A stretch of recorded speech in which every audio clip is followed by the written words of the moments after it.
Al Green and Brad Sherman talk about plans draft articles of impeachment against Donald Trump in Washington, D.C. on June 7, 2017. Reuters. RNP Bernstein. Congressman Al Green has announced that he will force a vote to impeach President Donald Trump onto the House floor before Christmas. The Democrat from Texas said that he had been told there will be political consequences over the move, but added, "I accept the consequences."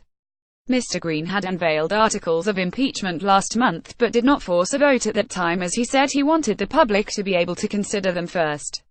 The articles of impeachment Mr. Green introduced say Mr. Trump has a demonstrable record of inciting white supremacy, sexism, bigotry, hatred, xenophobia, race-baiting, and racism, which is fueling an alt-right hate machine and its worldwide covert sympathizers in a way that is causing immediate injury to American society.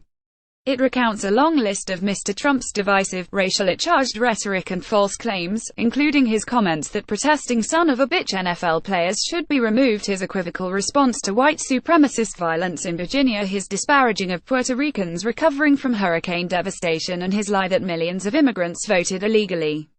With the anniversary of Mr. Trump's election result falling today, Mr. Green recounted the events to The Hill, saying that on the right the unbelievable had become a reality.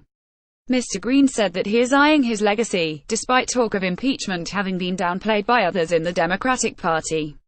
"History won't be kind to us without them," he said.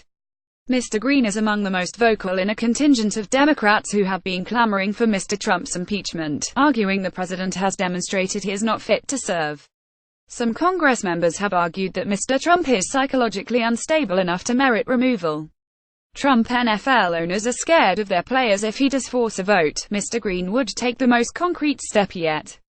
It's almost certain that the Republican-controlled House of Representatives would sideline the measure, making it a largely symbolic cry of partisan opposition. But Democratic wins across the board in this week's elections, including Virginia Lieutenant Gov. Ralph Northam winning a highly contested governor's race, have buoyed hopes that Democrats could retake the House majority next year. That could lend more momentum to the impeachment push. It's not just an agitated and Trump-averse voter base pushing impeachment. Wealthy liberal benefactor Tom Steyer has already invested heavily in the impeachment effort, spending millions on ads calling for Mr. Trump's removal and applying pressure to Democrats by urging them to take a stand before 2018 elections. More about Donald Trump. Al Green. Reuse content. We use cookies to enhance your visit to our site and to bring you advertisements that might interest you. Read our privacy and cookie policies to find out more.